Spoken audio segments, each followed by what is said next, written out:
আসসালামু আলাইকুম। আশা করি সবাই ভালো আছেন। আলহামদুলিল্লাহ আমিও ভালো আছি। তো গত পর্বে আমরা জামাত ইসলামের যে জন্ম, সেই জন্ম এবং উপমহাদেশে যে দলটা শুরু হয় জামাত ইসলামী হিন্দ নামে, পরবর্তীতে সেটা পাকিস্তানে জামাত ইসলামী পাকিস্তান এবং পূর্ব পাকিস্তানে জামাত ইসলামী পূর্ব পাকিস্তান গঠন হওয়া পর্যন্ত আমরা দেখেছি।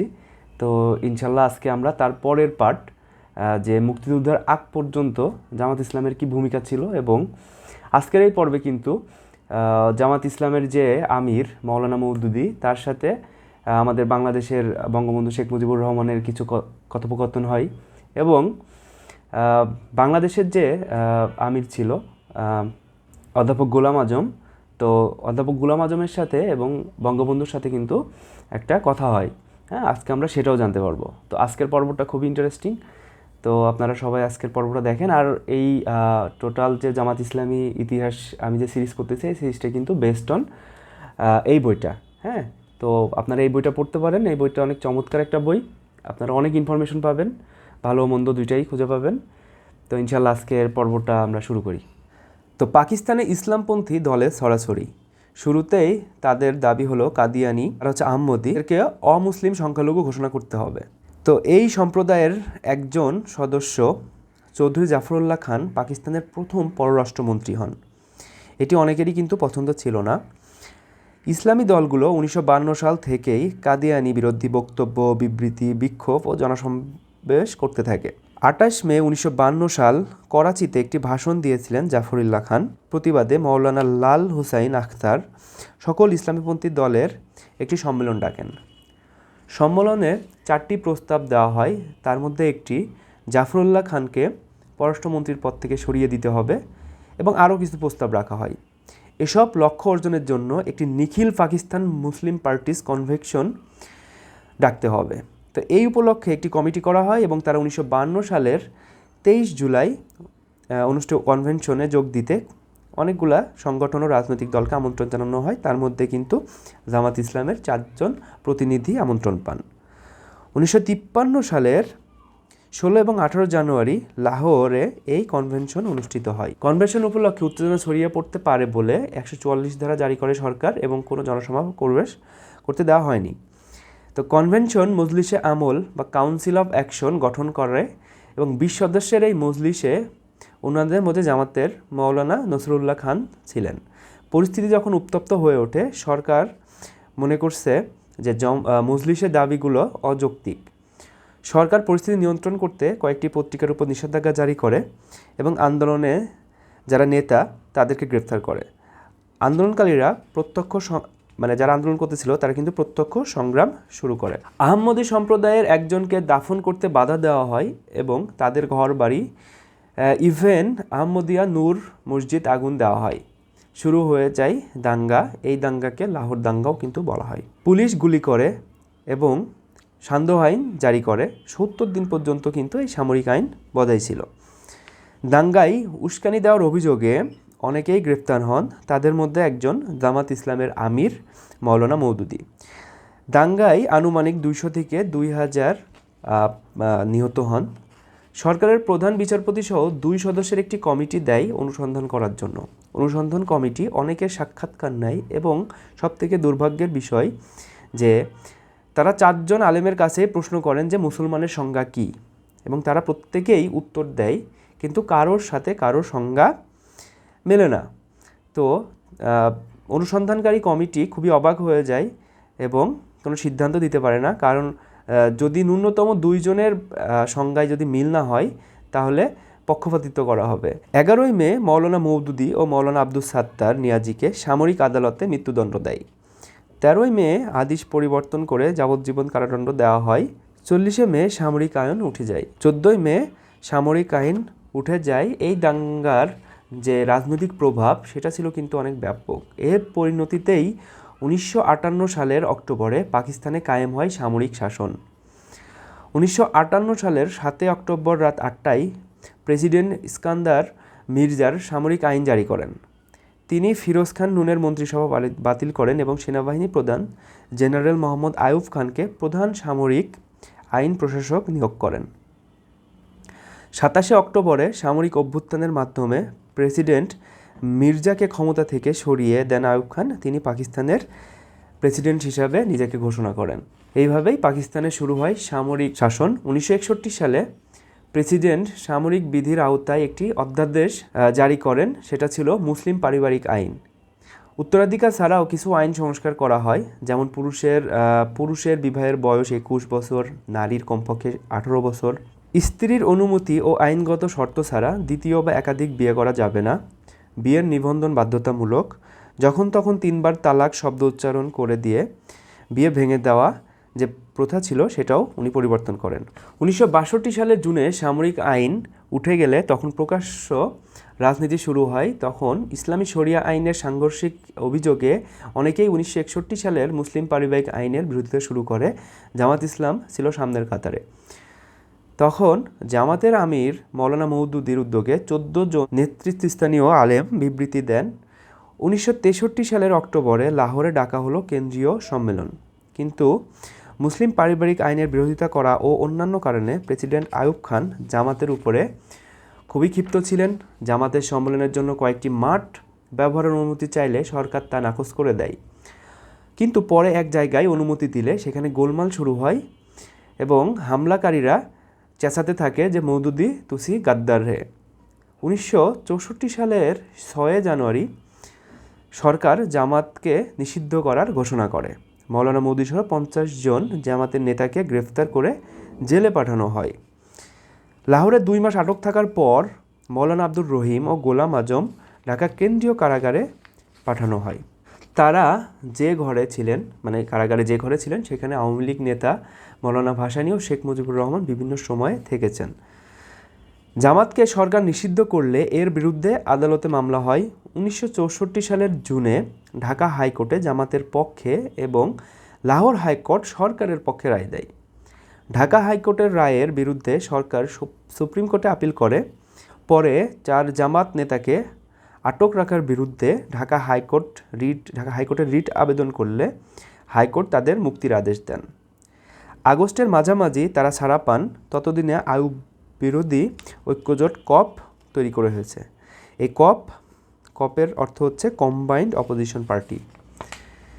সরকার ঘোষণা করেছিল 1965 সালের জানুয়ারিতে প্রেসিডেন্ট নির্বাচন হবে। এই নির্বাচনকে সামনে রেখে কপ সক্রিয় হয়ে ওঠে।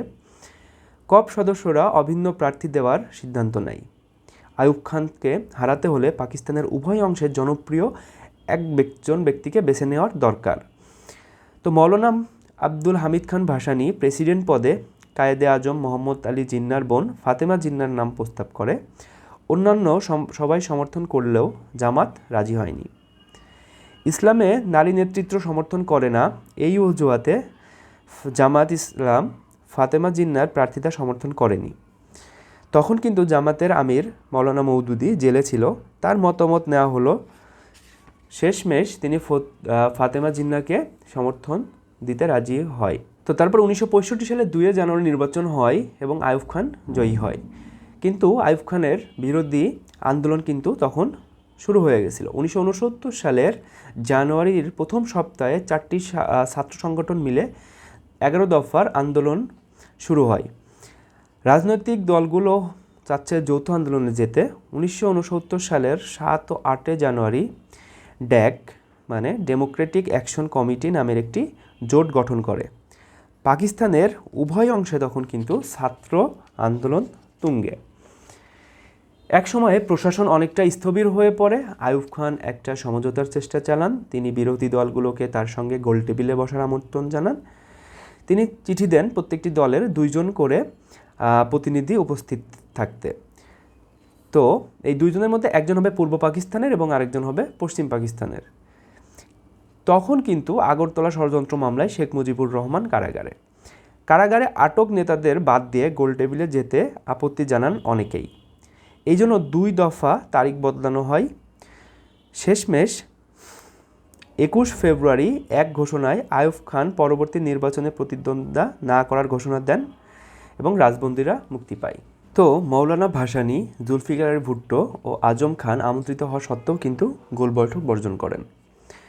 22 ফেব্রুয়ারি এক ঘোষণা হয়, আগরতলা ষড়যন্ত্র মামলা প্রত্যাহার হয় এবং 17 জন সফরসঙ্গী নিয়ে 24 ফেব্রুয়ারি শেখ মুজিব রাওয়ালপিন্ডিতে পৌঁছান এবং গোলটেবিলে যোগ দেওয়ার জন্য।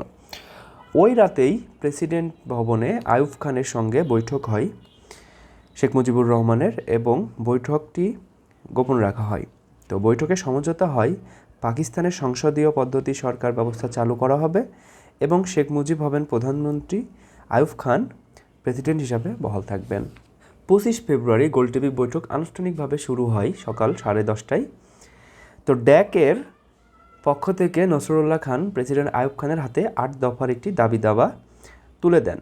তো বৈঠকে আর কোনো আলোচনা হয়নি। 10 মার্চ পর্যন্ত বৈঠক মুলতবি ঘোষণা করা হয় এবং তার 2 দিন পরেই কিন্তু কোরবানির ঈদ, সবাই অনেক ফুরফুরি মেজাজে ছিল। 25 ফেব্রুয়ারি রাতে আবার আইয়ুব খানের সঙ্গে শেখ মুজিবুর রহমানের একান্ত বৈঠক হয়। 26 ফেব্রুয়ারি আইয়ুব খান ডায়েরিতে কিন্তু এই ঘটনার কথা লেখেন। তো উনি ডায়েরিতে লেখেন, কাল রাত মুজিব আমার সঙ্গে দেখা করতে এসেছিল, আমাদের মধ্যে খোলামেলা কথাবার্তা হয়। তাকে একটু আপোষমূলক মনে হলো, তবে তিনি বোঝাতে চেয়েছেন তাকে পূর্ব পাকিস্তানের মুকুটহীন রাজা হিসাবে মেনে নিতে হবে। তার কথায় ছাড় দেওয়ার কোনো আভাস ছিল না। তার উপর দলের চরমপন্থীদের প্রচণ্ড প্রভাব ছিল। ছাত্ররা ছিল তার নিয়ন্ত্রণের পুরোপুরি বাইরে। তো আইয়ুব মুজিব গোপন বৈঠকের বিষয়টি জানাজানি হয়ে যায়। বৈঠক মুলতবি হওয়ার পর পূর্ব পাকিস্তানের নেতারা ঢাকায় ফিরে আসে একটি বিশেষ ফ্লাইটে। তো এখানে কিন্তু শেখ মুজিব ও গোলাম আজমের একটি কথা হয়। তো কথাটা ছিল এমন, বিমানে আরোহণ করে আমরা আসন তালাশ করছি, এমন সময় শেখ মুজিব এই আজম সাহেব এই দিকে আসেন বলে আওয়াজ দিলেন। তার কাছে গিয়ে লক্ষ্য করলাম আশেপাশে কয়েক দলের নেতারা বসে আছেন। শেখ মুজিব হাসি মুখে কথা বলতে অভ্যস্ত এবং হালকা রসিকতা করতে পছন্দ করতেন। তিনি হাত বাড়িয়ে এক আসন আমাকে বসিয়ে দিয়ে রসিকতা করে অন্যদের শুনিয়ে বললেন, আজম সাহেবের মতো ভালো মানুষ জামাতে ইসলামীতে গেলেন। জবাবে আমি হেসে বললাম, শেখ সাহেব ঠিকই বলেছেন, সব ভালো মানুষগুলোই জামাত ইসলামের মতো একটি খারাপ দলে যোগদান করেছে এবং মন্দ লোকগুলো আওয়ামী লীগের মতো একটি ভালো দলে সামিল হয়েছে। আশেপাশে সবাই হাসলেন। শেখ সাহেব বললেন, দেখুন দেখি আমাকে কেমন মার্কা দিল। আমি পরিবেশ হালকা করার জন্য বললাম, আমরা এখানে সবাই গণতান্ত্রিক আন্দোলনের সহযোদ্ধা আর আপনি সেনাপতি। শুনে তিনি আমাকে মজবুত আলিঙ্গন করলেন। আমার আসন একটি দূরে ছিল। নিকটবর্তী সবার সাথে হাত মিলিয়ে আমি আবার আসনে গিয়ে বসলাম। তো ঈদ উদযাপন শেষে 8 দলের নেতারা আবার রাওয়ালপিন্ডিতে সমবেত হলেন। 8 মার্চ নেজামে ইসলামী পার্টির নেতা চৌধুরী মোহাম্মদ আলীর বাড়িতে ডাক নেতাদের একটি বৈঠক হয়, কারণ তার 2 দিন পরেই শুরু হবে মুলতবি করা গোল বৈঠক।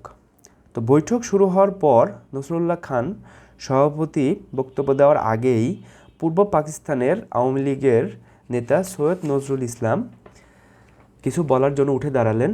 কোনো ভূমিকা ছাড়াই বললেন, ডাক নেতাদের কাছে আওয়ামী লীগের পক্ষ থেকে অনুরোধ করা যাচ্ছে, গোলটেবিল বৈঠকে ডাকের পক্ষ থেকে আওয়ামী লীগের 6 দফা দাবি উত্থাপন করা হোক।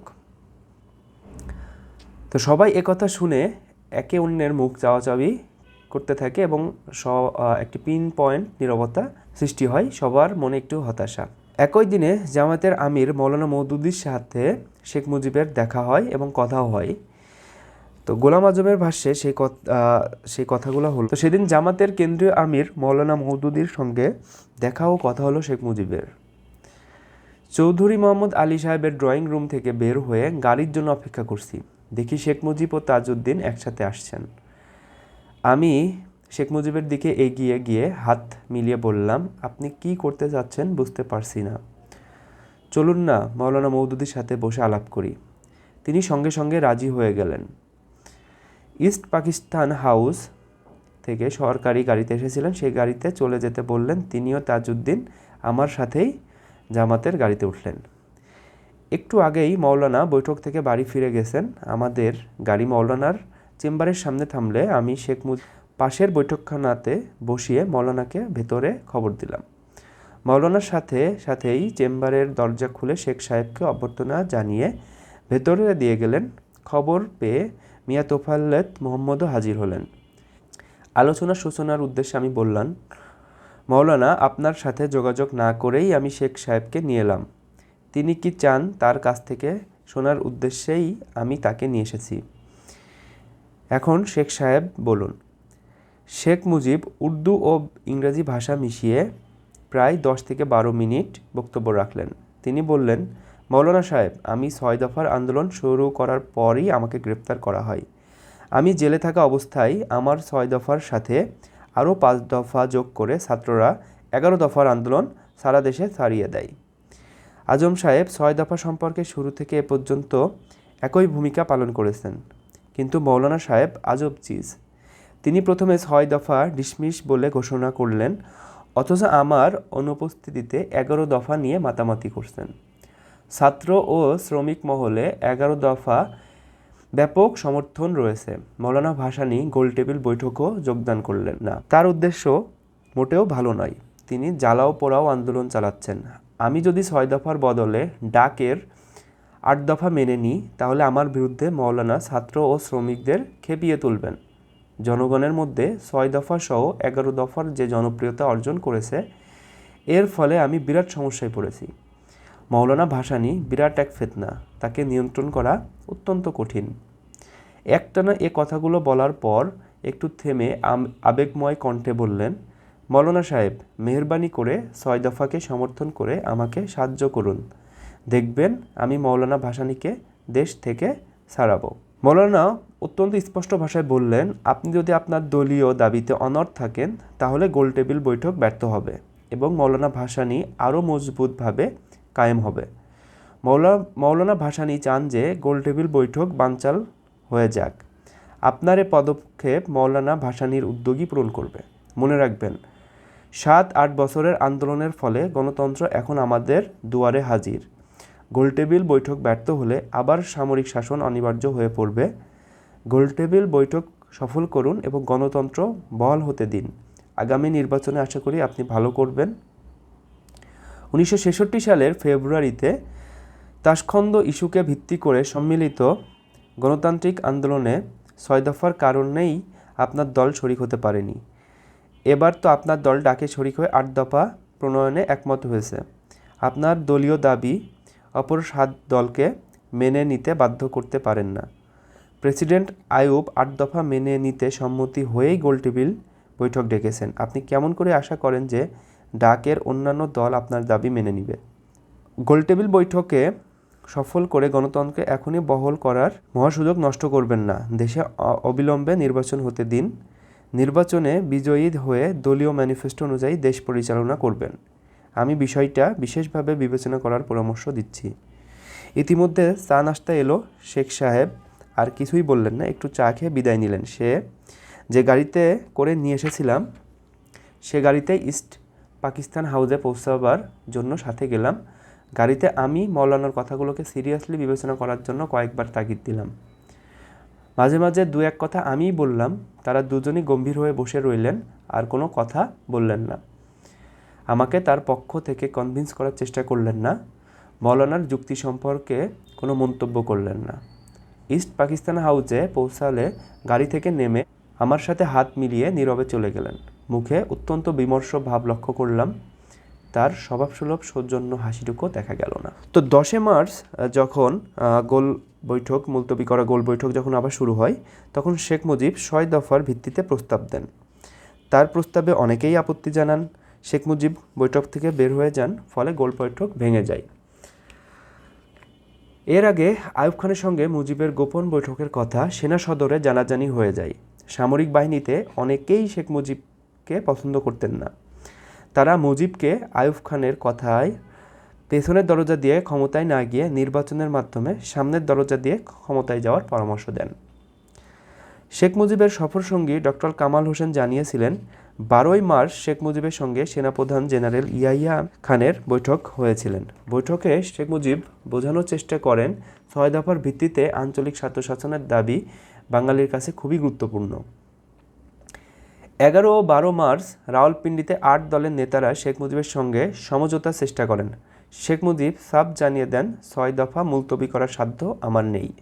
6 দফা জনগণ গ্রহণ করে ফেলেছে, আমি জনগণের সামনে কৈফিয়ত দিয়ে কুলাতে পারবো না। মৌলানা ভাসানী ময়দান দখল করে ফেলবে। আন্দোলনরত ছাত্র শ্রমিক জনতা একমুখী হয়ে গেছে।